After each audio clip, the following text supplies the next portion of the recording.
கண்ணியத்திற்குரிய சகோதரர்களே, கிருஷ்ணகிரி மாவட்டத்தினுடைய தமிழ்நாடு தௌஹீத் ஜமாத் சார்பாக நபி இப்ராஹிம் அலைஹிஸ்ஸலாம் அவர்கள் குறித்து ஒரு 10 மாத காலத்தினுடைய பிரச்சாரத்தை எப்படி செய்வது, அதனுடைய நன்மைகள் எந்த அளவுக்கு என்பதையெல்லாம் மாநில செயலாளர் அவர்கள் உங்கள் முன்னால் அழகான முறையிலே எடுத்து சொன்னார். இப்போ இப்ராஹிம் நபியை பற்றி நாம் பிரச்சாரம் பண்ணுறோம். அவர் தியாகம் செஞ்சார், ஈமானுடைய உறுதியில் இருந்தார். அப்படி நம்ம பேசுகிறோம்னா இப்போ பாக்கி இருக்கக்கூடிய 24 நபி ஒன்றுமே செய்யலையா? இவர் மட்டும்தான் தியாகம் பண்ணாலும் பாக்கி இருக்கிறவங்கள ஜாலியாக இருந்து போயிட்டாங்களா? அப்படி ஒரு சிந்தனை வந்துடக்கூடாது. அல்லாஹ் திருமறை குர்ஆனில் அறிமுகம் செய்த அனைத்து நபிமார்களும் இந்த கொள்கையை பிரச்சாரம் பண்ணாங்க, அடி வாங்கினாங்க, உதவாங்கினாங்க, தியாகம் செய்தாங்க, கொல்லப்பட்டாங்க. இப்போ எல்லா நபியும் தியாகம் செஞ்சாங்கள, மாற்று கருத்து கிடையாது. இப்ராஹிம் நபி ஒரு கோணத்துல தன்னுடைய தாவால ஈடுபட்டு இருக்கிறாங்க. நூஹ் நபி இன்னொரு கோணத்துல செஞ்சிருக்கிறார். 950 வருஷம் என்ன படாத பாடுபடுத்திருப்பார் இந்த நபியை போட்டு. அவருங்க இப்ராஹிம் நபி அந்த காலகட்டத்துக்கு வாழல. 950 வருஷம் ஏகத்துவத்தை சொல்லி முந்து நூலாயிட்டார் அவர். மூசா நபி இருக்கிற ஆக மட்டதரமான ஒரு சமுதாயம் எதுன்னு பார்த்தீங்கன்னா அந்த யூத பனி இஸ்ராயேல் சமுதாயம். அந்த சமுதாயத்திற்கு அல்லாஹ் மூசா நபி அனுப்பிச்சு விடுறா. அப்படி எவ்வளவு டென்ஷனை ஏற்படுத்தி விட்டாங்க. இந்த வரலாறுலாம் பார்த்துச்சுன்னா இப்படி அந்த நபி இவ்வளவு பொறுமையா இருந்தது நம்ம ஆச்சரியப்பட வேண்டியது. இன்னைக்கு வரைக்கும் அந்த இஸ்ரவேல் சமுதாயத்துடைய யூதர்கள் செய்யக்கூடிய அட்டூழியத்துக்கு அளவே இல்லை. அய்யூப் அலைஹிஸ்ஸலாம் கடுமையான ஒரு நோய், ஈமான உறுதியில் இருந்தாரா இல்லையா? அல்லாஹ் கூட குர்ஆன் என்ன சொல்லி காட்டுகிறார் என்றால், நபிமார்களில் ஏற்றத்தாழ்வுகளை நீங்க செய்யாதீங்க. எல்லா நபியும் சமம்தான். அல்லாஹ் அனுப்பப்பட்ட அனைத்து நபியும் சமமாகத்தான் இருக்கிறார். அப்ப எதுக்கு நம்ம இப்ராஹிம் நபியினுடைய விஷயத்தை மட்டும் இப்ப கையில் எடுத்து 10 மாசம் அஜெண்டா செய்யறோம்? என்ன காரணம்? காரணம் என்னன்னா, நபிமார்களுடைய பஞ்சாயத்துல நம்மளுடைய பஞ்சாயத்தை சரி பண்றது. நம்மளை பொறுத்த வரைக்கும் ஏதாவது ஒரு தாவாவை செய்யுமான்னு சொன்னாதான் நம்ம சுறுசுறுப்பா செய்யணும். நம்ம சொல்லலைன்னா அந்த பேட்டரி லோவை கடைசியில தூக்கி வெளியே வீச வேண்டிய வேலைதான். திருக்குறான் மாநாடுன்னு சொன்ன உடனேயே தமிழ்நாடு முழுசு எங்க போதாலும் திருக்குறானை பற்றி சிறப்பு, திருக்குறானுடைய மகத்துவம் உலக பொதுமறை பயங்கரமாயிடுச்சு. அந்த மாநாடு முடிஞ்ச உடனே இன்னா இல்லாஹி வ இன்னா இலைஹி ராஜிஊன் அதோடு திருக்குறானை தூக்கி கவுரு கட்டி தூக்கி கபிரிஸ்தான்ல தள்ளி விடுறவங்களா யாச்சாங்க. இப்ப திருக்குறானை பத்தி யாராவது பேசுறீங்களா? நேற்று பேசுறீங்களா? முந்தா நேற்று பேசுறீங்களா? ஷிர்கொழிப்பு மாநாடு இருக்கிறவனுடைய தாயத்து, ரோட்ல போறவனுடைய தாயத்துல குடிச்சிருந்து கட் பண்ணோம். தர்காவை இடிச்சோம், கொடிக்கம்பத்தை இடிச்சோம், டிவியை திறந்தா வாட்ஸ்அப்பு, ஃபேஸ்புக்கு, ஷிர்கு. அன்னைக்கு 12 மணிக்கு மாநாடு முடிஞ்சவனே ஷிர்குக்கு நமக்கு எந்த சம்மதம் இல்லாத மாதிரி. அதுக்கப்புறம் யார் ஷிர்கை பத்தி பேசணும்? அப்ப நமக்கு ஒரு பூஸ்டர் தேவை. எதையாவது ஒண்ணு சொன்னாதான் நம்ம செய்யறோம். அதனாலதான் மாநில தலைமை என்ன செய்யுதுண்டா, இவங்களை இப்படியே விட்டுட்டாண்டா பேட்டரி லோவாகி மௌத்தா போயிடுவாங்க. 2வது எழுப்பது ஒரு காலகட்டத்தில் நடக்காது. எதையாவது ஒண்ணு கொடுக்கணும். இப்போதைக்கு இப்ராஹிம் நபியை தூக்கி வைப்போம். இந்த 10 மாசம் முடிஞ்சிட்டு வேற ஏதாச்சும் ஒரு நபி அவர் என்ன பிரச்சாரம் பண்ணாரு, அல்லது வேற ஏதாவது அஜெண்டாங்கிற அடிப்படையில் நம்மை போஸ்டர் பண்றதுக்காக, நம்ம தாவாவை அதிகம் செய்வதற்காக, நம்முடைய பணிகளை நாம் மெருகூட்டுவதற்காக எடுத்துக்கொண்ட இந்த முயற்சியை தவிர இப்ராஹிம் நபி மட்டும் தியாகம் செய்யற. குர்ஆனில் 24 நபி இருக்கிறாங்க. நபி இல்லாதவங்களும் தியாகம் செஞ்ச நபியினுடைய பேர் வரல. 3 நபிமார்கள் அட்ட டைம்ல கொல்லப்படுறாங்களா இல்லையா? நபியின எத்தனையோ நபிமார்கள் துடிக்க கொல்லப்பட்டாங்க. நல்ல பேரை சொல்லல. அப்ப நபிமார்கள் தியாகம் பண்ணாங்க. அதை மாற்று கருத்துக்கு இடமில்லை. சரி, இப்ராஹிம் நபியுடைய பஞ்சாயத்துக்கே வருவோம். இப்ராஹிம் நபியிடம் இருந்து நம்ம பெறக்கூடிய பாடம் என்ன? 2 பாடம் தான். ஒண்ணு அவர் செஞ்ச தியாகம், 2வது ஈமானுடைய உறுதி. அவருடைய அந்த லைஃப் எல்லாம் நீங்க வரிசையா பாருங்க. மாநில செயலாளர் சொன்ன மாதிரி இந்த பட்டியல் போட்டு பார்த்தீங்கன்னா தியாகம் உறுதி, தியாகம் உறுதி, இது 2ம் தான் திரும்ப திரும்ப வரும். அது இன்னைக்கு தௌஹீத் ஜமாத்தில் இருக்கக்கூடிய நிர்வாகிகள், உறுப்பினர்கள், மாவட்ட, மாநில, கிளை நிர்வாகிகளுக்கு தியாகமும் தேவைப்படுது. இந்த உறுதி இன்னைக்கு தேவைப்படுது. அப்ப இப்ராஹிம் நபியினுடைய தியாகம் சாதாரண தியாகம் இல்லை. அவர் செஞ்ச தியாகத்துல நம்ம ஒரு 10% செஞ்சாலே போதும். தௌஹீத் பயங்கரமா வளர்ந்து. ஆனா இல்ல, இன்னைக்கு அந்த அளவுக்கு இல்லை. அவருடைய ஈமானுடைய உறுதி இருக்கிற தனி மனிதனா நின்று போராடினாரா இல்லையா? அது நமக்கு இன்னைக்கு வேணும். இன்னைக்கு இருக்கக்கூடிய பிரச்சனைக்கு நிர்வாக பிரச்சனை, அதை நீ பெருசா நான் பெருசா இதெல்லாம் தூக்கி ஓரத்தில் தள்ளி வைங்க. உலக அழியிற வரைக்கும் நமக்கும் எதுக்கு சண்டை நடக்குது? நிர்வாக சண்டையா, அமைப்பு சண்டையா? உலக அழியிற வரைக்கும் நமக்கும் இன்னொன்னுக்கும் இருக்கக்கூடிய சண்டை என்ன? ஈமானா ஷிர்க். இந்த ஃபைட்டு தான். இந்த சண்டை இந்த நேற்று முந்தானத்தில் நடந்த சண்டையா? இப்ராஹிம் நபி வர்றதுக்கு முன்னாடியே நபிமார்கள் போட்ட சண்டை அதுதான். கல்ல மண்ண மரத்தை எல்லாம் அது வணங்குவான். இவர் வணங்க வேண்டாம் பாரு, அவன் அடிப்பான். இவர் திரும்பி பேசுவாரு, உதப்பா. கடைசியில் ஒன்னா இவர் கொல்லப்படுவார், அல்லது அந்த சமுதாயம் அல்லாஹ்வினால் அழிக்கப்படும். 2 பஞ்சாயத்து தான் நடந்தது. நூஹ் நபியுடைய சமுதாயம் தண்ணீரால் அழிக்கப்பட்டுச்சு. ஷுஐப் நபியுடைய சமுதாயம் சத்தத்தால் அழிக்கப்பட்டது. ஃபிரௌனும் தண்ணீரால் அழிக்கப்பட்டான். பூகம்பம், இடி முழக்கம் வரிசையா வருது. இதெல்லாம் எதை மையப்படுத்தி இந்த பிரச்சனை வருது? எதை மையப்படுத்தி? கொடுக்கல் வாங்கல் பிரச்சனையா? நில தகராறு பிரச்சனையா? அல்ல ஒரு இடத்துல இருக்கக்கூடிய பங்களா சொத்து பிறகு பிரச்சனைக்காக நபிமார்களும் அங்க இருக்கக்கூடிய முஷ்ரிக்குகள் சண்டை போட்டாங்களா? இல்ல. சண்டை ஒன்னே ஒண்ணுக்குதான். நான் அல்லாஹ்வை மட்டும் ஏத்துக்கிட்டேன், நீ கண்டதையெல்லாம் ஏத்துக்கிட்ட. இவர் பாட்டுக்கு அல்லாஹ் ஒருத்தர் வணங்கும் பாரு, அவன் வணங்க மாட்டேன்பா. இதுதான் பஞ்சாயத்து. இந்த பஞ்சாயத்து இப்ராஹிம் நபி அவ்வளவு ஒரு தியாகம் பண்ணி காபாவை கட்டி ஒரு இறைவனை தான் வணங்கணும், அவ்வளவு தியாகம் பண்ணாரு. ரசூலுல்லாஹ் அவரே சிறையாத்தை கொடுத்து வச்சு நடந்துச்சா இல்லையா? ஷிர்கினுடைய ஷிர்க ஒழிக்கிறதுல அவ்வளவு கடுமையான போராட்டம், உச்சகட்ட போராட்டம் இப்ராஹிம் நபி நம்ம சொல்லலாம். குர்ஆனில் அந்த அளவுக்கு இருக்கு. கடைசி அவரையுமே என்ன செஞ்சுட்டா? நீயா ஷிர்க ஒழிக்கிறதுக்காக வந்த மாமனா ஒன்னையே சிறையா வச்சு உடுக்க வைக்கிறனா இல்லையா? வச்சானா இல்லையா? நம்ம ரசூல் ஸல்லல்லாஹு அலைஹி வஸல்லம் மக்காவுடைய சண்டை எதவிச்சு? சொத்து தகராறா, குடும்ப தகராறா? ஒண்ணுமே இல்லை. 360 சிலையை தூக்கி வீசணும். அங்க அல்லாஹ் தான் வணங்கிதான் பஞ்சாயத்து. 19-17 போர்க்களங்களை ரசூலா சந்திச்சாங்க. இந்த போர் எல்லாமே எதை மையப்படுத்தி? பத்ர், உஹது, அந்தக்கு, ஹுனைன், இதெல்லாம் எதுக்கு சண்டை? நில தகராறா, சொத்து தகராறா? எதுக்கு சண்டை? நான் அல்லாஹ்வை மட்டும் ஏத்துக்குவேன், நீ அல்லாஹ்வை விட்டுட்டு எல்லா இதுக்கு தான் சண்டை. நம்ம ஹிஜ்ரத்தில் போடுறோமா இல்லையா?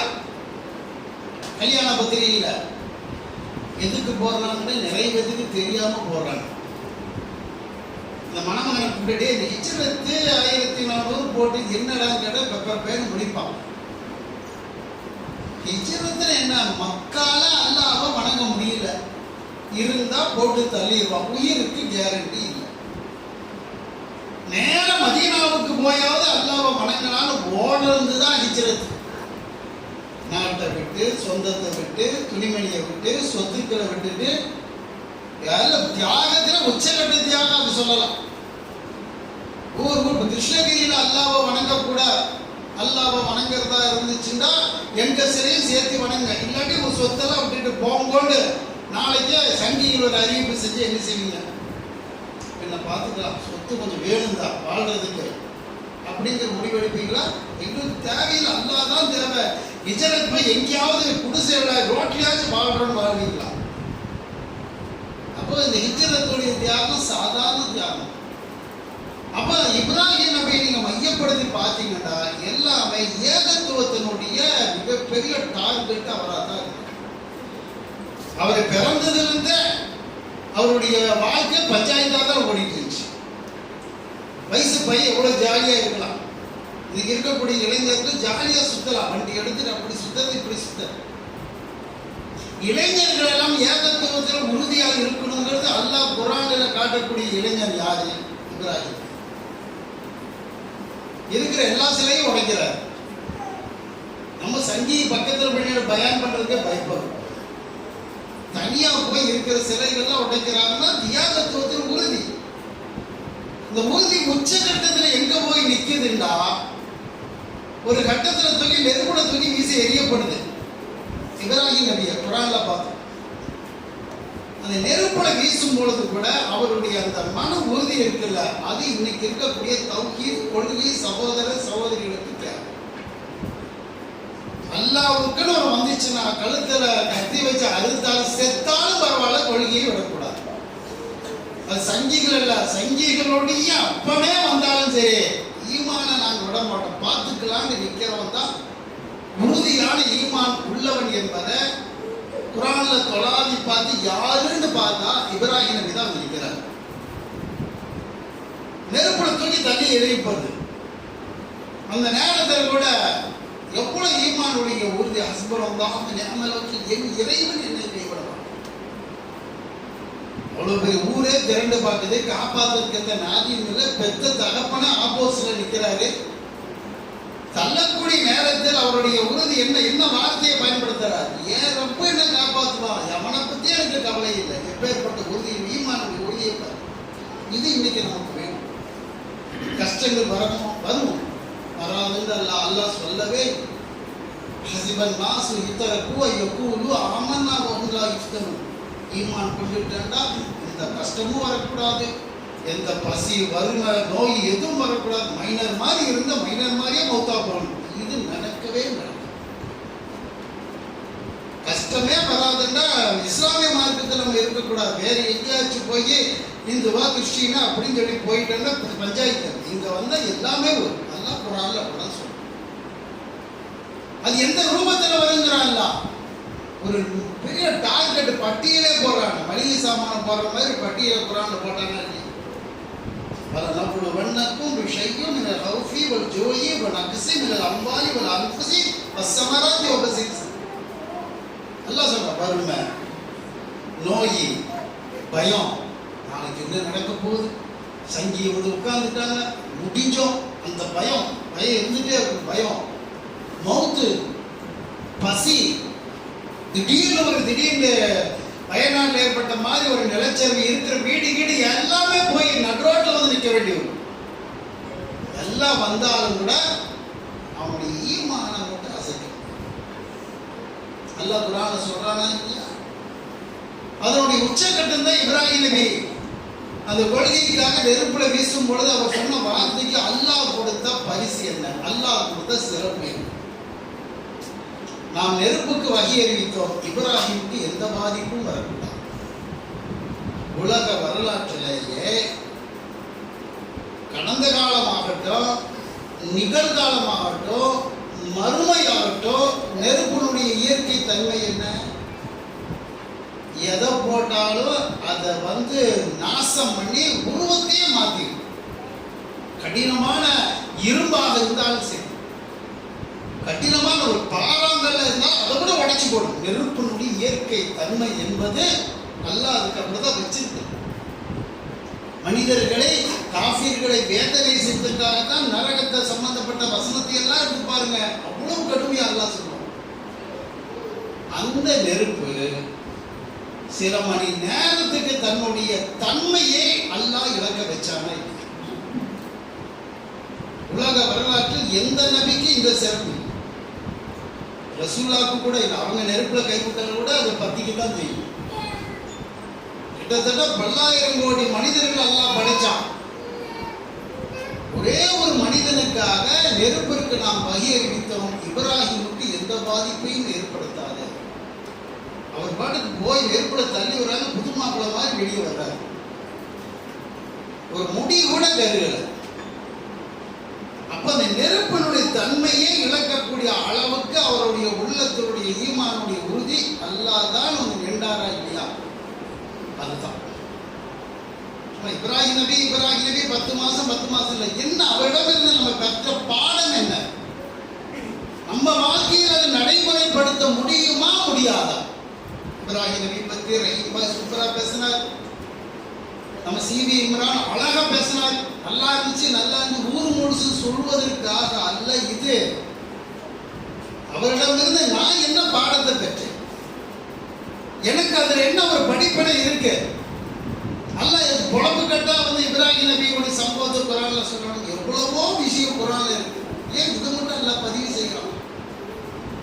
பதிவு செய்வதற்கு காரணம் என்ன? ஒன்னே ஒண்ணுதான், அவருடைய அந்த ஈமான் கொள்கை உள்ளது. அவர் மூமினை பொறுத்த வரைக்கும் உலகத்தில் எவ்வளவு பெரிய சோதனைகள் வந்தாலும் கூட எனக்கு அல்லாஹ் இருக்கிறான், ஏன் ரப்ப என்னை கைவிட மாட்டான் என்ற அசைக்க முடியாத நம்பிக்கை நமக்கு இல்லைன்னு வச்சுங்க. அரை மணி நேரம் கூட இந்த கொள்கையில உங்களால் இருக்க முடியாது. ஒரு சின்ன ஒரு தலைவலி வந்தா கூட அல்லாஹ் இருக்கிறானான்னு கேட்டுருவீங்க. 25 நாள் வீட்டுல நல்லா அடுப்பெரிஞ்சு குஸ்கா பிரியாணி சாப்பிட்டுட்டு இருக்கிறோம். 5 நாள் வீட்டுல அடுப்பெரியல, சாப்பாட்டுக்கு வழி இல்லைன்னோட அல்லாஹ்க்கு நான் தான் கிடைச்சனாங்கிற நிலைமைக்கு வந்து ஒரு நோய் வருது. திடீர்னு சில பேருக்கு நோய் வருது. நான் 5 நேரம் தொழுகிறேன், இபாதத் பண்றேன், தான தர்மம் பண்றேன், எனக்கு ஒரு நோய் அல்லாஹ் கொடுத்துறான். என்ன மருந்து சாப்பிட்டாலும் நோய் தீர மாட்டேங்குது, அங்க வலிக்குது இங்க வலிக்குது, நான் தான் கிடைச்சனா? ஈமான் போச்சு. ரசூலுல்லாஹ் கூட அழகா சொன்னாங்களா, அல்லாஹ் யாரை அதிகம் நேசிக்கின்றானோ அவனைத்தான் அல்லாஹ் அதிகம் சோதிக்கிறான். அவன் நம்ம என்ன நினைக்கணும்? ஒரு நபி அல்லாஹ் அனுப்புறா, என்ன படாது பாடுபடுத்துறா, அப்ப அந்த நபியை அல்லாஹ் நேசிக்கின்றான். ரசூல் ஸல்லல்லாஹு அலைஹி வஸல்லம் அவங்க நல்ல ஜாலியா சாப்பிட்டு வெறும் சிக்கனும் பிரியாணியும் மட்டனும் சாப்பிட்டுட்டு ரசூலுல்லாஹ் இருந்தாங்களா? அல்லாஹ்வுடைய தூதருடைய வாழ்க்கையெல்லாம் கொஞ்சம் திரும்பி பார்த்தோம்னு வச்சுக்கோங்க, கைகாலெல்லாம் முதல்ல எடுக்கும். எப்பேற்பட்ட ஒரு நாட்டினுடைய ஆட்சி தலைவர் எல்லாம் போட்டு புரட்டி எடுத்தாங்க. எல்லா வகையும் கொடுத்ததுக்கு துணி 2 ட்ரெஸ், அதுலயும் அந்த வேட்டியெல்லாம் கிழிஞ்சு போன ட்ரெஸ் வீட்டில் உட்காந்து தைச்சிட்டு இருப்பாங்க. இப்ப நம்மள்ட்ட ஒரு 2 ட்ரெஸ் இருக்கிறவங்க மட்டுமே கை தூக்கணும். எல்லாம் நம்ம மூஞ்சி பார்த்துக்க வேண்டியது. நம்ம ட்ரெஸ் எப்படி இருக்கு? பேண்ட்டு, உள்ளுக்குள்ள ஒரு ஜட்டி, ஷர்ட்டு, அதுக்குள்ள பனியனு, வேர்வை வந்தால் துடைக்கிறதுக்கு ஒரு கர்ச்சீஃபு, தலைக்கு ஒரு தொப்பி, ஷூ போட்டால் அதுக்கு ஒரு சாக்ஸு, இந்த பேண்ட்டுக்கு இந்த கலர் சட்டை, இந்த கலர் சட்டைக்கு இந்த பேண்ட், அவ்வளவு மேட்சா அயன் பண்ணி பீர்வால அடுக்கி வச்சு ஒரு 10 ட்ரெஸ் இருந்தா ட்ரெஸ்ஸே இல்லை, எல்லாம் பழசா போச்சு. நம்ம நிலைமை அது பெண்களை பொறுத்த வரைக்கும் சுபஹானல்லாஹ் சொல்லவே முடியாது. புருஷமாரெல்லாம் பக்கீசா மாதிரி உட்கார்ந்துருப்பாங்க. நீ வீட்டில் போய் பீர்வா மட்டும் திறந்து பாருங்க, 1 2 3 4 அடுக்கு இருக்கும். நமக்கு கீழே போய் ஒரு அடுக்கில் ஒரு 8 ஒரு 4 சட்டை 4 பேண்ட் வச்சுருக்கோம். பாக்கி இருக்கிறது எல்லாமே நைட்டுக்கு தனி ரேக், சுடிதாருக்கு தனி ரேக்கு. இந்த பட்டு துணின்னு ஒன்று சொல்லுவாங்க. அதுக்கு என்ன தெரியுமா? படாத பாடுபட்டு, அரும்பாடுபட்டு, கஷ்டப்பட்டு, வேதனைப்பட்டு, இவ்வளவு பட்டு இப்படி வாங்குறது தான் பட்டு துணி. அதை துவைக்கவும் முடியாது. கிட்டத்தட்ட 25-30 வருஷத்துக்கு முன்னாடி இந்த பட்டு துணி 2 உதறு ஊதி கொஞ்சம் சென்ட் அடிச்சு 2வது துணி வச்சுக்கணும். அடுத்து ஒரு கல்யாணத்துக்கு அதே மாதம். இவ்வளவு பட்டு துணி ரேக்கு நிறைய இருந்து நேற்று விளம்பரத்தில் வந்து புதுசாக ஒரு பட்டு துணியை விளம்பரப்படுத்திருக்காங்க தெரிஞ்ச உடனேயே கடனை வாங்கி அதை வாங்கி கொடுத்தனாங்க இருக்கா இல்லையா? நம்ம சொல்லுவோம் ஆயிஷா எவ்வளோ ஏழ்மையாக இருந்தார்கள் தெரியும், அவங்கள்ட்ட எல்லாம் ட்ரெஸ்ஸே சரியா இல்லை, உங்கள்கிட்ட துணிக்கடையே வீட்டுக்குள்ள. அப்ப ரசூலுல்லாஹ்வுடைய அந்த இவ்வளவு ஏன் அல்லாஹ் வந்தாலும் அவரை மட்டும் நல்லா ஒரு செலுசெலுப்பா வைக்கல. நபியாகிறதுக்கு முன்னாடி செலுசெலுப்பு, நபி ஆன பிறகு வறுமை வறுமை வறுமை, கஷ்டம் கஷ்டம். என்ன காரணம்? நீ நபி, எல்லா கஷ்டத்தையும் நீ வாங்கிக்கோ. உன்னோட ஈமானுடைய உறுதி தான் பின்னாடி வரக்கூடியவங்க நினைச்சு நிற்கிறது எல்லா வகையிலும். சாப்பாடோட பிரச்சனை எப்படி? ரசூலுல்லாஹ்வுடைய மனைவி ஆயிஷா நாயகி அறிவிக்கிறாங்க, என் கணவர் என் வீட்டு அடுப்பெரிஞ்சு 2 மாசம் ஆச்சு. அவங்க என்னத்தை சாப்பிடுவீங்கன்னு அந்த நபி தோழர்கள் தண்ணியும் வேரிச்சு வரும். இந்த மாதிரி ஒரு நிலையில நம்ம இருந்திருக்கிறோம். நம்ம வீட்டு சாப்பாடையெல்லாம் கொஞ்சம் கற்பனை பண்ணி பாருங்க. வாரத்துக்கு 2 நாள் கறி மீன் முட்டை வரலன்னு வச்சுங்க, வீடு ரணகலமாய் ஆகுமா இல்லையா? வெள்ளிக்கிழமை வெறும் சாப்பாடு வைக்கிறது ஹராம், கறி இருந்தாதான் ஹலால். நம்ம நிலைப்பாடுகள் எப்படி மாறிடுச்சு? சாப்பாட்டுக்கு அவ்வளவு முக்கியம். ஆனா 1 கிலோ கோழியை வாங்கிட்டு வந்து எத்தனை மாடல்ல பொரிக்கிறோம். தந்தூரிங்கிறான், சிக்கனுங்கிறான், சில்லிங்கிறான், வறுக்கணுங்கிறான், குழம்புல போறங்கிறான். 1 கோழி உயிரோடு இருந்துச்சு ஓடிடும். இப்படி விதவிதமாக நம்ம சாப்பிடுறோம். இதுல ஏதாவது ஒரு நேரத்தில் அல்லாஹ் கொஞ்சம் இழுத்து பிடிச்சிட்டாண்டா அடுத்து பின்னாடி என்ன? அல்லாஹ்வுக்கு நான் தான் கிடைச்சேன். எத்தனையோ ஓடுறது, பறக்கிறது, நடக்கிறது எல்லாத்தையும் சாப்பிட்டு கூட அல்லாஹ்வுக்கு நான் தான். அப்ப அல்லாஹ்வுடைய தூதருடைய நிலையை கொஞ்சம் கற்பனை பண்ணி பாருங்க. இப்ராஹிம் நபி அந்த உறுதி இருந்தார். அல்லாஹ் திரும்ப திரும்ப நம்மளுக்கு என்ன எதிர்பார்க்கிறான்? உங்களுடைய காசு பணம் இதெல்லாம் அல்லாஹ் எதிர்பார்க்கிறான். என் மேல நீ நம்பிக்கை வச்சியா, அது உறுதியா. சும்மா வந்து லா இலாஹ இல்லல்லாஹ்னு போற போக்குல பேசிட்டு போகக்கூடிய லா இலாஹ இல்லல்லாஹ் அல்லாஹ்வுக்கு தேவையில்லை. குர்ஆன் அப்படிதான் சொல்லி, நல்லதீன காலு ரப்புனா அல்லாஹ் சும்மஸ்தகாம், அல்லாஹ் தான் என்னுடைய இறைவன் என்று சொல்லிட்டு அந்த உறுதியா இருக்கிற அல்லாஹ். அதுதான் இப்ராஹிம் நபி சொன்னார், உறுதியா இருந்தார். என்ன பிரச்சனை? மகனை அறுக்கணுமா, அறுக்கிறேன். பல வருஷத்துக்கு பிறகுதான் குழந்தைய பிறகு. இப்ராஹிம் நபிக்கு எப்ப குழந்தை பிறக்குது? கல்யாணமாயி அடுத்த வருஷமே நமக்கு குழந்தை. அவருக்கு எப்ப குழந்தை பிறக்குது? 20 வயசுல கல்யாணம் பண்ணியிருப்பாரான 20, 21, 25, 35, 45, 55, 65. அவர் பாட்டு கேட்டுட்டே ரப்பி ஹப்லி மின சாலிஹீன், இறைவா எனக்கு சாலியான குழந்தையை கொடு கேட்கிறாரு. தரவே இல்லை. வயசான காலகட்டத்தில் தள்ளாடக்கூடிய வயசுல கொண்டாட்டி எல்லாம் மாதவிடாய் நின்று போய் குழந்தையே பிறக்காத ஒரு நிலைமை ஏற்பட்ட பிறகுதான் அல்லாஹ் குழந்தையை கொடுத்தான். இது சோதனையா சந்தோஷமான நிகழ்ச்சி? ஒரு 120 வயசுல குழந்தைய கொடுத்துக்கல கொஞ்சமா முடியும், தூக்கமா முடியும், அது ஒண்ணுக்கு கழுவ முடியும், எதையும் முடியாது.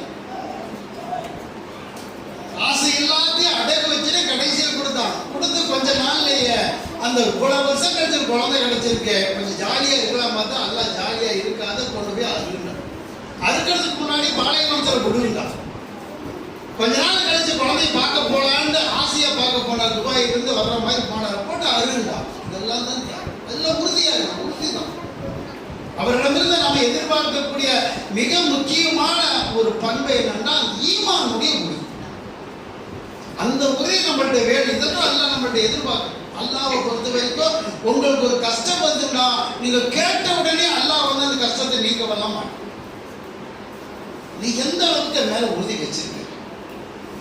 உனக்கு திடீர்னு ஒரு கைகால் வராம போயிடுச்சு, ஒரு நோய் வந்துருச்சு, இறைவாய் நோய் வந்துருச்சு, 5 நேரம் கரெக்டா தொழுகிற, நோம்பெல்லாம் வைக்கிற, நோயை குணப்படுத்து. நல்ல உடனே பரவாயில்ல, அப்ப கரெக்டா செய்ய, நான் உன் நோயை உடனே குணப்படுத்து. இப்படி எல்லாம் அல்லாஹ் செய்ய மாட்டான்.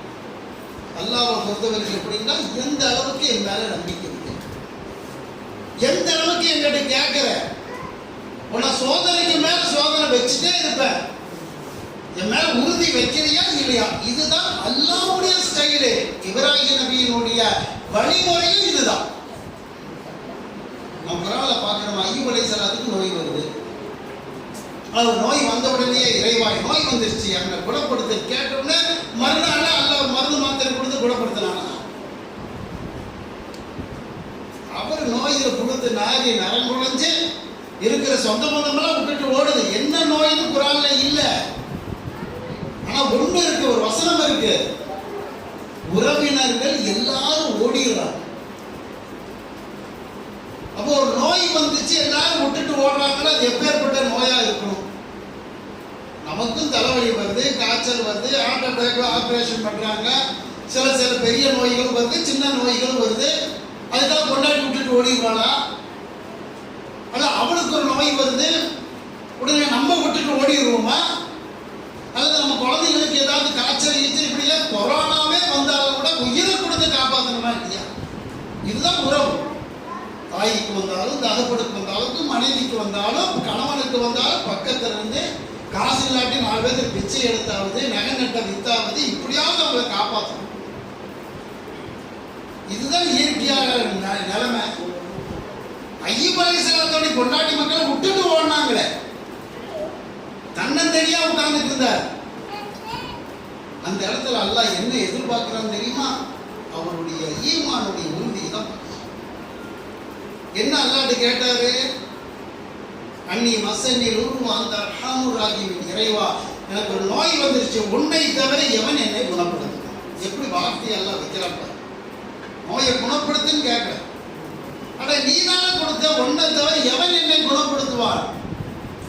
எப்படி இந்த நோய் குணமானுச்சு? எல்லாம் மருந்து கொடுத்து சொன்னானா? ஐயப்பே கொஞ்ச நாளைக்கு நோம்பு வைன்னு சொன்னானா? அல்ல சில தான தர்மங்களை செய்யும் சொன்னானா? இல்லை இந்த கசாயத்தெல்லாம் அரைச்சு குடின்னு சொன்னானா?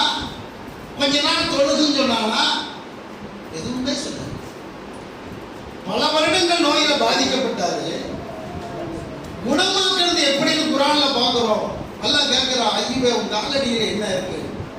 அவர் கீழே குமிஞ்சிட்டு புல்லு, ஆடு மாடு மேயக்கூடிய புல்லு தான், நம்ம வீட்டில் ரோட்ல இருக்கிற புல்லுங்கிறார். உன் கையால் அந்த புல்லை பிடுங்குங்கிறார். இந்த புல்லை பிடுங்கிட்டு இறைவா நான் என்ன செய்யறது? உண்மையிலே அடிங்கிறார். புல்லை தூக்கி அடிச்சாரு, நோய் குணமாயிடுச்சு. குரான் முடிவு. இது ஏதாவது லாஜிக் இருக்கா?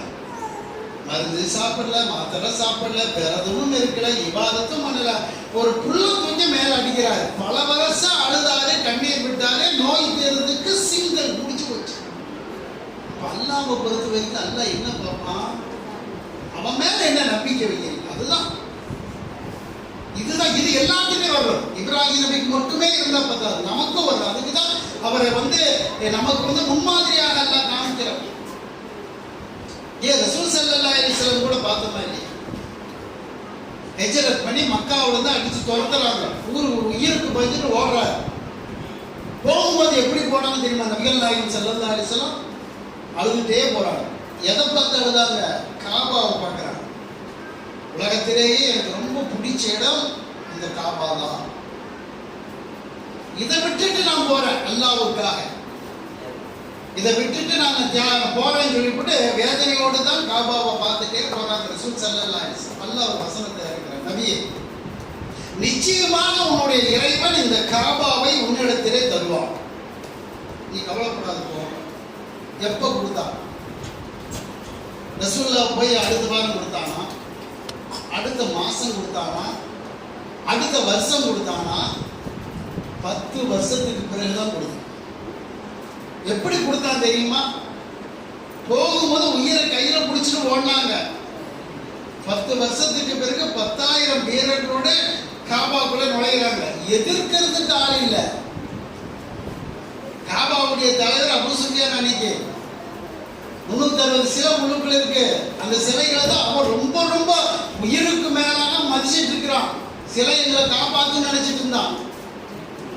ரசூலுல்லாஹ் காபாவுக்குள்ள நுழையும் பொழுது அந்த காபாவுக்கு உள்ளுக்குள்ள இருக்கக்கூடிய சிலைகளை காப்பாற்றுவதற்கு கூட அந்த கோயில், அது கோயில் தான், கோயிலுடைய அந்த தர்மகத்தை யாரும் எல்லாம் ஓடிட்டார். ரசூலுல்லாஹ் அந்த சிலைகளை எடுத்து பிலால் வெளியில வச்சு உடைக்கிறாங்க, ஒவ்வொன்னா போட்டு உடைக்கிறாங்க. ஆனா ஏண்டா இந்த கடவுளை உடைக்கிறீங்கன்னு கேட்பதற்கு நாதி. 10 வருஷத்துக்கு பிறகு அல்லாஹ் அந்த காபாவை கொடுக்கிறேன்னா கொடுத்தான்.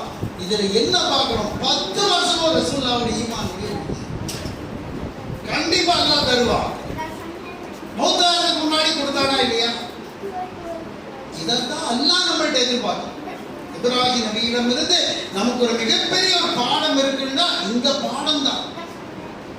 அதனால்தான் அவர் கேட்ட துவா நம்முடைய வாழ்க்கையில நிறைய பிரச்சனைக்கு அவருடைய துவாவை அல்லாஹ் தஆலா மையப்படுத்தி வைக்கிறாங்க. அந்த அல்லாஹ் அவர் ஒரு இடத்துல கேட்கிறாரு, வஜஅல்னி லிசான சித்திகின் ஃபில் ஆகிரீன வஜஅல்னி மின் வரஸத்தில் ஜன்னத்தி.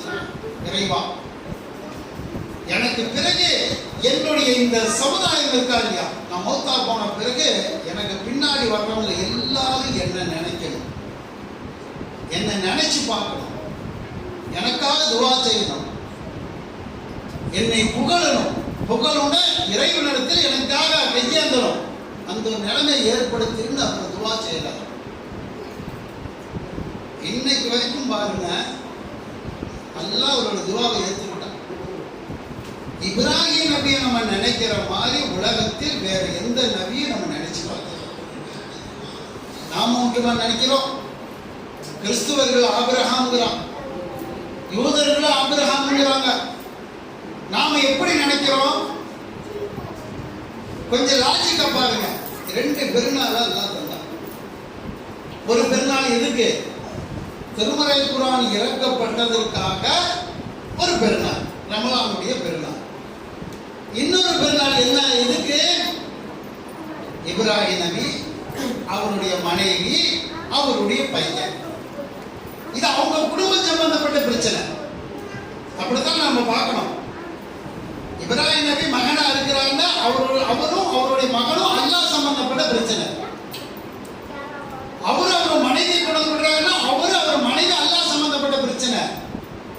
அல்லாஹ் என்ன செய்யறான்டா, உலகம் அழியிற வரைக்கும் 2 பெருநாள்ல ஒரு பெருநாள் இப்ராஹிமை நினைச்சுப்பாரு. அரஃபா 9ல தொழுது நோம்பு வைய, அவர் கட்டின பள்ளி வாசலை நீ ஹஜ் செய்ய, உம்ராவை செய்ய, உனக்கு கிப்லான்டா அல்லாஹ். ரசூலுல்லாஹ்வுக்கு முன்னாடி பைத்துல் முகத்தஸ பார்த்து வணங்கிட்டு இருந்தோம். உலகம் அழிகிற வரைக்கும் நமக்கு பைத்துல் ஹராம், அவர் கட்டின பள்ளி வாசல் தான் உங்களுக்கு கிப்லா. எப்படி எல்லாம் நினைக்க சொல்றாங்க? நபியை நினைச்சு பாருங்க. நம்ம என்னைக்கும் ஒரு நாள் மூசா நபி, ஈசா நபியை நம்ம நினைப்போம். இப்ராஹிம் நபியை டெய்லி நினைப்போம். நம்ம ஹஜ்ஜுக்கு போறோமே, உம்ராவுக்கு போறோமே, போன உடனேயே அந்த ஹஜ்ஜினுடைய காரியம், உம்ராவுடைய அந்த காரியம், தவாஃபு, சஃபா மர்வா எல்லாம் முடிஞ்ச பிறகு 2 ரக்காத் தொழுகிறோம். அந்த 2 ரக்காத் அல்லாஹ் தொழுக சொல்றானா இல்லையா? யாருக்காக தொழுக சொல்றான்? அந்த தொழுகையில் அல்லாஹ் எந்த நபரை அல்லாஹ் தஆலா பயன்படுத்துகிறான்? வத்தஹீது மகாமு இப்ராஹீம முஸல்லா. இப்ராஹிம் நபி அந்த காபாவை கட்டுறார். கூட யார் இருந்தா? சின்ன பையன் இஸ்மாயில். மேஸ்திரி கிடையாது, கொத்தனார் கிடையாது, யாரும் இல்லை. அத்தாவும் மகனும் தான் கல்லெல்லாம் எடுத்து அந்த பள்ளியை கட்டி முடிக்கிறாங்க. கட்டி முடிச்சுட்டு ஒரு இடத்துல நின்று துவா கேட்கிறாங்க. ரப்பனா தக்கப்பல் மின்னா இன்னக அன்த ஸமீஉல் அலீம் இன்னக அன்த தவ்வாபுர். உனக்காக ஒரு பள்ளிவாசல் கட்டிட்டேன், இதில் நாங்கள் தப்பு செஞ்சோம்னா இதை மன்னிச்சிரு, இதை ஏற்றுக்கன்னு துவா கேட்குறாங்க. அல்லாஹ் அந்த நின்ற இடத்துல துவா கேட்கக்கூடிய இடம் இருக்கா இல்லையா, அந்த இடத்தை அல்லாஹ் குர்ஆன்ல மையப்படுத்துகிறான். வத்தஹீது மகாம இப்ராஹீம் முஸல்லா. இப்ராஹிம் நின்ற இடத்துல 2 ரக்காத் தொழுது. ஹஜ் உம்ரா யார் போனாலும் இப்ராஹிம் கட்டண இடம் அதுதான், அங்கதான் நின்றார். தொழுது. ஆனா எல்லாத்துக்கும் மேல உம்ராவுக்கு ஹஜ்ஜுக்கு போனா இப்ராஹிமை நினைக்க வேண்டியிருக்கு. அப்படி கூட ஒரு லாஜிக் சொன்னாலும் கூட ஒவ்வொரு தொழுகையில் இப்ராஹிம் நபி நினைக்கிற மாதிரி எல்லா தொழுகையும் அத்தஹியாத் வருது. அத்தஹியாத் நம்ம எப்படி துவா கேட்கிறோம்? அல்லாஹும்ம ஸல்லி அலா முஹம்மதின் வ அலா ஆலி முஹம்மதின் கமா ஸல்லைத அலா இப்ராஹீம வ அலா ஆலி இப்ராஹீம். ரசூலுல்லாஹ்வுக்கு ஒரு துவா செய்யறதுனா கூட மொட்டையா அல்லாஹ் கேட்க வேண்டாம். இப்ராஹிமுக்கு எப்படி அருள் புரிஞ்சு அப்படி கேளுங்க. நம்ம ஏற்கனவே நீ புதுசா ரசூலுல்லாஹ்வுக்கெல்லாம் அருள் கேட்காத. நான் ஏற்கனவே இப்ராஹிமுக்கு கொட்டி இருக்கேன். பல வகையிலும் கொடுத்திருக்க. அந்த மாதிரி எங்கள் நபிகள் நாயகம் அவர்களுக்கு அருள் புரி என்று கேள் என்று ஒவ்வொரு தொழுகையிலும் கேட்கிற மாதிரி. அப்ப நம்ம இப்ராஹிம் நபி நினைச்சிட்டு தான் இருக்கிறோம். நம்ம தௌஹீத் ஜமாத் ஒரு 10 மாச காலத்துக்கு நீங்க எல்லாம் இதெல்லாம் செய்யுங்க, அதனால நம்ம நினைக்க இல்ல, நம்ம நினைச்சிட்டு தான் இருக்கிறோம், நம்ம கேட்டுட்டு தான் இருக்கிறோம். இதை உங்களுக்கு ஞாபகப்படுத்துவதற்காகத்தான் இந்த பயானு, போக்குவரத்து, போராட்டம், ஆர்ப்பாட்டம், இந்த தெருமுனை போட்டு இதெல்லாம் எதுக்கு நினைக்கிறீங்க? எப்படியாவது இந்த வேலையை செய்யுங்கன்னு சொல்றதுக்கு தான். அல்லாஹ் தஆலா திருமறை குர்ஆன்ல ஒரு தொழுகையை கடமையாக்கி அந்த தொழுகையை அல்லாஹ் கேட்க வைக்கிறான். ஒவ்வொரு வினாடியும் இந்த கிப்லாவை பார்க்கும் போதெல்லாம் அவருடைய ஞாபகத்தை தான் அல்லாஹ் தஆலா வர வைக்கிறான். பெருநாள்னால அவருடைய ஞாபகத்தை அல்லாஹ் வர வைக்கிறான். ஆனா ஆடு மாடுகளை ஹஜ் பெருநாள குர்பான் கொடுக்கிறோம்னா என்ன ஞாபகத்துக்கு வருது? ஏற்கனவே அத்தா மகனை அறுத்ததுதான் ஞாபகத்துக்கு வரணும். அதுக்கு ஆடு மாடுகளை நீ குர்பான் கொடு, அதே அல்லாஹ் ஞாபகப்படுத்துங்க. இந்த ஹஜ்ஜுக்கு போனாங்கன்னா ஒரு இடத்துல ஷைத்தானுக்கு கல்லெறியணும். இப்ப அங்க ஷைத்தான் எல்லாம் இல்ல, போய் நீங்க மாட்டுக்கு கல்லெறிய சொல்றதே மார்க்கத்துக்கு கடமை. எதுக்கு கல்லெறிகிறோம்? என்னைக்காச்சும் நினைச்சு பார்த்தோமா? இப்ராஹிம் நபி தன்னுடைய மகனை அறுக்கும் போது ஷைத்தான் இருக்கிறான், இப்ராஹிமே எதுக்கு அல்லாஹ் சொல்றாங்கிறதுக்காக பெத்தமான அறுக்கிற, அவுது பில்லாஹி ஷைத்தான் எது தூக்கி வீசி எரிஞ்சுட்டு வேற இடத்துக்கு போறாரு. அங்கேயும் மேற்படியா நிற்கிறான். 3வது இடத்துக்கு போறாரு, அங்கேயும் நிற்கிறான். அல்லாஹ் அவர் சம்பந்தப்பட்ட ஒரு பிரச்சனை, அவரை மகனை அறுக்கிறாரு, ஷைத்தான் எண்ணத்தை மாத்தரா, அதுக்கு கல்லெறிகிறாரு. இது 3 பேர் சம்பந்தப்பட்ட பிரச்சனை. உலகம் அழிகிற வரைக்கும் நீ ஹஜ்ஜுக்கு போனா ஷைத்தான் இருக்கிறானே இல்லையா, கல்லை எறிட்டு. அப்ப இப்ராஹிம் நபியை பத்தி நமக்கு அல்லாஹ் ஒரு வணக்க வழிபாடுகளோடு அல்லாஹ் சேர்த்து வைக்கிறான். இதுல மெயினா நம்ம என்ன பார்க்கணும்னா, அவர் கேட்டார், எனக்கு பின்னால் வரக்கூடிய மக்களிடம் எனக்கு ஒரு நற்பெயரை ஏற்படுத்து. அதுதான் ரொம்ப ரொம்ப முக்கியம். அவர் துவா கேட்டார், அந்த துவாவை அல்லாஹ் ஏற்றுக்கிட்டான். அவருக்கு கண்ணியமான ஒரு இடம் இருக்கு. நாளைக்கு நம்ம மௌத்தா போனா கூட அல்லாஹ்வுடைய தூதர் என்ன சொல்லி காட்டுறாங்க? உங்களை பற்றி உங்களுக்கு துவா செய்யக்கூடிய மக்களை முதல்ல உருவாக்குங்க. அதுதான் ஒரு ஜனாசாவை தூக்கி போகும்போது கூட நபிகள் நாயகம் ஸல்லல்லாஹு அலைஹி வஸல்லம் என்ன சொல்றாங்க? சீக்கிரமாக இறக்கி வச்சிருங்க. எதுக்கு? நல்ல மையத்தா இருந்துச்சுன்னா, இவ்வளவு நாள் கஷ்டப்பட்டா வேதனைப்பட்டா அதனுடைய கபருடைய நல்ல நிலைக்கு தள்ளிடுங்க. கெட்ட மையத்தாக இருந்தால் தோல்ல சுமக்காதீங்க, சீக்கிரம் இறக்கி வச்சிருந்தாங்க. அப்ப இருந்து நம்ம பெறக்கூடிய பாடம் என்ன? எல்லாத்துக்கும் மௌத் இருக்கு. குல்லு நஃப்ஸின் தாயிகத்துல் மௌத். மூத்தா போனா நம்மளை பத்தி மக்கள் நல்ல அபிப்பிராயம், நமக்கு துவா செய்யணும், நமக்காக கண்ணீர் விடணும், நமக்காக அல்லாஹ்விடத்தில் கையேந்தக்கூடிய மக்களை முதல்ல நம்ம உருவாக்கும். இன்னைக்கு சில மௌத்துக்களை பாருங்க, சில பேர் மௌத்தாயிட்டான்னா அவர் சொந்தமாக கூட இருக்க மாட்டார், அவருக்காக கண்ணீர் விடுவோம், அவருடைய ஜனாசாவை கலந்துக்குவோம், அவருக்காக லட்சக்கணக்கான ஆயிரக்கணக்கான மக்கள் தொழுகுவாங்க. அவரை நினைக்கும் போதெல்லாம் அல்லாஹ்விடத்தில் இறைவா இந்த மாதிரி ஒரு நல்ல மனுஷன், அவருடைய கபருடைய வேதனை விட்டு அவரை காப்பாற்று என்று அவருக்கு துவா செஞ்சுட்டு அவருடைய தொழுகை, அவருடைய வணக்க வழிபாடு, அவருடைய தான தர்மம், மக்கள்கிட்ட நளினமா பழகுது, யாருக்கு எந்த துரோகமும் செய்யல, நினைச்சு அவர் மாதிரி இருக்கணும்ல. இப்படிதான் மனுஷன் இருக்கணும். சொல்றோமா இல்லையா? சில பேர் மௌத்தா போன உடனே என்ன பேச்சு வருண்டா, நாசமா போனவன் எப்பவோ சாக வேண்டியது இப்போ செத்துருக்கானே, அவன் கொண்டாட்டிக்கு நிம்மதி இல்லை, பிள்ளைகளுக்கு நிம்மதி இல்லை, சமுதாயத்திற்கு நல்ல நிம்மதி இல்லை, வர கஞ்சனாக யாருக்கு 10 விசா கூட உதவி செய்யாம எல்லாத்துடைய வாயிலை விழுந்து அத்தனை பேருடைய சாபத்துக்குரியவனாக இருந்துட்டான். அல்லாஹ் இவனை நாசமாக்கணும். சொல்றோமா இல்லையா? இந்த 2 நிலைகளை எது நம்ம தேர்வு செய்யணும்? இப்ராஹிம் நபி கேட்டாரு, வஜஅல்லா லிசான சிதிகின் பில் ஆகிரினா, அந்த நிலையை நம்ம தேர்வு செய்யணும். நம்ம மௌத்துக்கு பிறகு நமக்காக தொழக்கூடிய, நமக்காக கண்ணீர் விட்டு துவா செய்யக்கூடிய மக்களை நம்ம உருவாக்கணும். நாம் வாழக்கூடிய காலகட்டத்தில் யாருக்கும் எந்த துரோகமும் செய்யாமல் யாருக்கும் எந்த பாதிப்பும் இல்லாத வாழ்க்கையை நம்ம அமைச்சுக்கணும். அதான் ரசூல் ஸல்லல்லாஹு அலைஹி வஸல்லம் திரும்ப திரும்ப சொல்றாங்க. பாதிக்கப்பட்டவனுடைய துவாவுக்கு நீங்க அஞ்சிக்கீங்க, அல்லாஹ்விடத்தில் அதுக்கு தேவையே கிடையாது, உடனடியாக ஏற்றுக்கணும் துவா. நீங்க நம்மளுக்கு இருக்கா இல்லையா? தகப்பனார் அப்படியெல்லாம் நம்ம வளர்த்திருப்பார். ஏதோ ஒரு கோபதாபத்தில் அத்தாவ மனசு நோகிற மாதிரி பேசக்கூடிய பிள்ளைகளை பார்க்கணும். பெத்த தாய் மனசு நோகக்கூடிய அடிப்படையில் நடக்கக்கூடிய பிள்ளைகளை பார்க்கணும். இப்படி பேசுவதற்கு நமக்கு ரைட்ஸ் இருக்கு. அல்லாஹ் குர்ஆனில் சீ முகத்தை கூட சொல்லிக்காத பெற்றோர் இடத்துல அல்லாஹ் சொல்லிக்காங்க. இன்னைக்கு அத்தாவோட பேரை சொல்லு,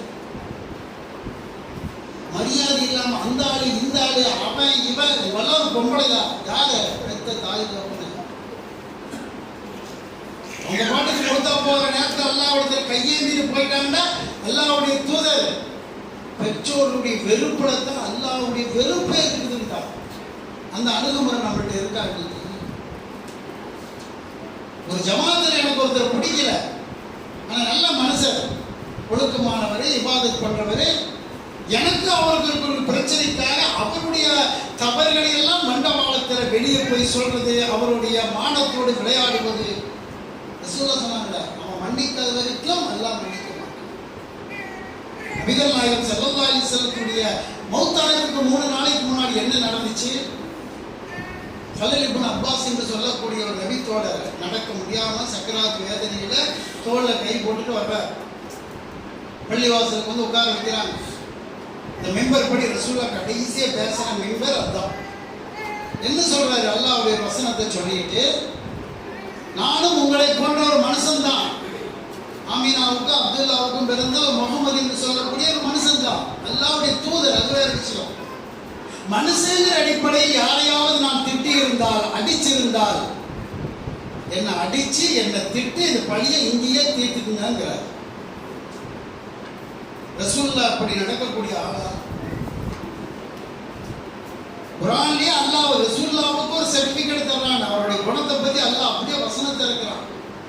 நபிமா ரஹ்மத்தன் மினல்லாஹி இன்தலஹும் வலகுந்தன் அலியல் இருக்கல். நபியே, ஒரு மென்மையான குணம், உன் குணம் இருக்க அதுக்கு ஈடே இல்லை. மகத்தான குணத்துல இருக்கிற நீ, யாருக்கு நீ வெறுத்து யாரும் மனசங்கட மாதிரி நீ பேசுறது இல்லை. நளினமான குணம். அந்த ரசூலுல்லாஹ் மக்கள்கிட்ட பாவ மன்னிப்பு கேட்டாங்க. நான் யாரிடமாவது கடன் வாங்கியிருந்தா இந்த கடனை வாங்கிக்கங்க, இங்கேயே வாங்கிக்கங்க. ஏன் கடனை பத்தி ரசூலுல்லாஹ் அவ்வளவு முக்கியத்துவம் சொல்றதுக்கு என்ன? நாளைக்கு ஷஹீதா மௌத்தா போனா கூட கடன் இருந்தா சொர்க்கம் போக முடியாது. பாதிக்கப்பட்டவனுடைய துவா, பாதிக்கப்பட்டவர்கிட்ட காசை வாங்கிட்டு தரல ஏமாத்தணும்னா அல்லாஹ்விடத்துல மறுமையில அவன் மன்னிக்காத வரைக்கும் அல்லாஹ் மன்னிக்க மாட்டான். முஃப்லிஸ்ங்கிறாங்க. மலையளவு தொழுகை நோம்பெல்லாம் வச்சுட்டு ஒருத்தன் வருவான். அவனால் பாதிக்கப்பட்ட ஒவ்வொருத்தரும் அல்லாஹ்ட்ட கம்ப்ளைண்ட் பண்ணுவான். இருக்கிற தொழுகை நோம்பு எல்லாம் போய் போய் கடைசியில ஜீரோட வந்து நின்று கடைசியில் ஒருத்தர் வந்து, இறைவா இவன் என்ன கேவலப்படுத்திட்டான் உலகத்துல, அவனுடைய பாவத்தை கொடுத்து இவன் நரகவாதின்னு அல்லாஹ்வுடைய தூதர் சொன்னாங்க. அவன் நம்மளுடைய காலகட்டத்தில் இந்த இப்ராஹிம் நபியிலிருந்து பெறக்கூடிய பாடம் என்ன? ஒரு கால் மனுஷன் தான். நானும் ஒழுக்கமா இருப்பேன்னு சொல்ல, நீங்களும் சொல்ல முடியாது. தப்பு செஞ்சுட்டுமா சம்பந்தப்பட்டவங்களுக்கு கேட்டு, சகோதரியாளை தெரியாதமா பேசிட்டு அல்லாஹ்வுக்காக போடுறேன், தெரியாதமா அடிச்சுட்டு அல்லாஹ்வுக்காக பொறுத்துக்கணும். உங்களோட கடன் வாங்கிட்ட, இப்ப நான் வறுமையில் இருக்கிற கொஞ்சம் கொஞ்சமா தந்துடுறேன், என்ன அல்லாஹ்வுடைய குற்றவாளியா ஆக்கிறாங்க, எப்படியா தந்துடுவேன். இதுதான் நல்லது. நாளைக்கு நம்ம மௌத்தா போனா கூட பரவாயில்லப்பா, அவர் என்னதான் என்ன பேசுறாரு, மௌத்தாகிறதுக்கு முன்னாடி எங்கிட்ட பொறுப்பு கேட்டுட்டாரு, எங்கிட்ட கையேந்தி எங்கிட்ட மன்னிப்பு கேட்டுட்டாரு, அல்லாஹ் அவர் மன்னிப்பு பொருத்தி கொள்ளட்டும். இப்படி வரும். நீங்க நிறைய பேர் மௌத்தான உடனே என்ன நடக்குதுன்னா, இவன் இருக்கிற வரைக்கும் நிறைய பேர்த்தோட பாவத்தை வாங்கிட்டு யார்கிட்டையும் மன்னிப்பு கேட்கல, யாருடைய பிரச்சனை தீர்க்காம, இவன் மௌத்தா போன பிறகு அவனுடைய மகன் உட்கார்ந்து, எங்க அத்தா யாரையாவது பேசியிருந்தால், யாரையாவது திட்டியிருந்தால் அதை மன்னித்து விடுங்கள். எப்படி மன்னிக்கிறதுக்கு மனசு வரும்? நீ உயிரோடு இருக்கும்போது செய்யல, ரசூலுல்லாஹ் உயிரோடு இருக்கும்போது செஞ்சாங்களா இல்லையா? இப்படி கேட்கக்கூடிய நிலைக்கு நம்ம போயிடக்கூடாது. அது அடுத்த கட்டம். நம்ம இருக்கும் பொழுது அல்லாஹ்வுக்கு செய்ய வேண்டிய தொழுகை நோம்பல் ஏதாச்சும் கம்மியானா கூட அல்லாஹ் சரி பரவாயில்ல போனா போட்டு மன்னிப்பான். மனிதருடைய விஷயத்தை அல்லாஹ் விடமாட்டான். அது அவனுடைய உரிமை. இப்ப இப்ராஹிம் நபி என்ன அழகான துவாவை கேட்கிற, இறைவா நான் போன பிறகு என்ன நினைக்கும், எனக்கு துவா செய்யும், என்னை புகழணும், எனக்காக உன்னிடத்தில் கையேதணும், என்னை நினைச்சிட்டே இருக்கணும். அந்த ஒரு உள்ள மனிதர்களாக நாம இருக்கணும். இதுதான் நாம பெறக்கூடிய இரண்டாவது பாடம். ஆக ரெண்டு முக்கியமான ஒரு பாடம் என்னன்னா, அவருடைய ஈமானுடைய உறுதி.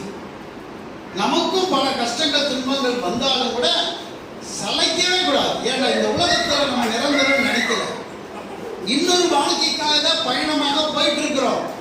இப்ப இந்த வாழ்க்கையில கஷ்டம் வரும், துன்பம் வரும், வேதனை வரும், சங்கடம் எது வந்தாலும் எனக்கு இது பெருசு இல்லை, இன்னொரு வாழ்க்கை தான் பெருசு என்ற அடிப்படை உறுதியோடு இருக்க வேண்டும். ஒண்ணு. இரண்டாவது, நமக்கு பிறகு நம்மளை பற்றி மக்கள் நல்ல எண்ணத்தை உருவாக்கக்கூடிய அடிப்படையில் மக்களோடு நாம் பழக வேண்டும். அப்படி இருந்தால் மனுஷங்கிற அடிப்படையில் நம்ம யாரையாவது திட்டி இருந்தாலும், அது குடும்ப ரீதியாக இருந்தாலும் அல்லது ஜமாத்து ரீதியாக இருந்தாலும், சம்பந்தப்பட்டவர்களை கேட்டு பொறுப்பு கேட்டு ஒரு நல்ல ஈமான் கொண்ட மக்களாக மரணிக்கக்கூடிய பாக்கியத்தை அல்லாஹ் நாம் அனைவருக்கும் தந்தருவானாக. வாகிர்தாவான் அவர்கள்.